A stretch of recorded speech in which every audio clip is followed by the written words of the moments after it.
Gusto mo ba ng tahimik at preskong community pero malapit pa rin sa lahat ng kailangan mo?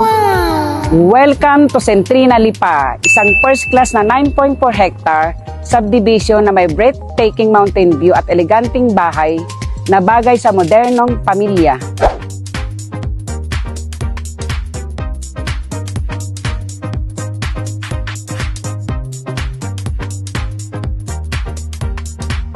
Hello guys! Introduce ko ngayon sa inyo ang isang RFO unit or Ready for Occupancy unit dito sa Centrina Lipa. Ito ay yung Amara Expanded nila na house unit. Wow! Welcome sa Amara Expanded unit. Ganito na ang surrender niya guys. Fully finished na siya. Ibig sabihin, lipat na lang po kayo. So this would be their living area. So as you can see, maliwala siya, malapad. So, wala kang problema kung malaki man yung furnitures ninyo. So, pagdating dito, ito yung maging proposed dining area ninyo. So, maliwala siya. Bakit? May sliding door siya dito, papunta ng lanay. Ito yung kusina niya. So, fully finished na rin siya. Sa cabinet sa baba, hindi kahoy ang ginagamit nila. Aluminum po. So, ibig sabihin, hindi siya inaanay. Dito naman sa ground floor niya, meron siyang toilet and bath which is also finished siya. Katabi ng CR, meron siyang multi-purpose room. Maliit lang siya. So, pwede siyang one bed or pwede siyang maging office or maybe pwedeng pantry. So, nakita na natin kung gaano kalawak yung ground floor natin. Let's go to the second floor.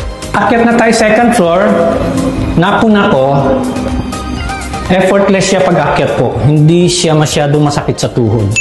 So, dito sa second floor, dito tayo ngayon sa dalawang common rooms. Actually, 3 rooms yung second floor. So, common room muna tayo. So, this is the first room. Spacious siya. By the way guys, lahat ng kwarto dito may nakaabang for a window type air conditioning system. May outlet siya. Ito siya. May butas siya dito. So tinakpan na ngayon para hindi maalikabok. Opposite the first room, ito yung second room. As you can see, may butas na siya. So malawak siya guys. Pwede na sa kids, pwede siyang double deck na bed. So before going to the master's bedroom, meron siyang common toilet dito. Just the same sa ground floor, fully finished po siya. Wow! This would be the master's bedroom. Ang napuna ko dito sa master's bedroom po, high ceiling siya. Napakataas ng ceiling niya. Wow! Tsaka dito sa master's bedroom, may sarili siyang toilet and bath din. Fully finished din siya guys. Sa hallway, andito yung pinto going to the balcony. Balcony niya guys is massive. Isang garahe po siya. Wow! Ang ganda nitong RFO po, may view siya sa bundok.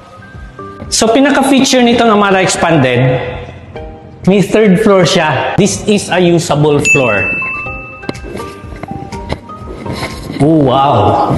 Wow! Tingnan nyo guys. Hindi siya attic guys. Usable floor. Pwede siya maging entertainment room or pwede sa mga bisita mo. Much more, pwede mong gawing kwarto. So, multi-purpose floor siya. Malaki. So, extra space siya sa bahay ninyo. Kasi, malaki pa siya. Isang entire floor siya. Dito sa Centrina Lipa po, may sarili siyang amenities po, which consist of 3 swimming pools, a basketball court, children's playground, and a community clubhouse. Wow. Kaya kung interesado ka, tripping na. Libre lang naman. I'm Arlene Manalang. And I'm Paul Christian Taborada of PCST Realty.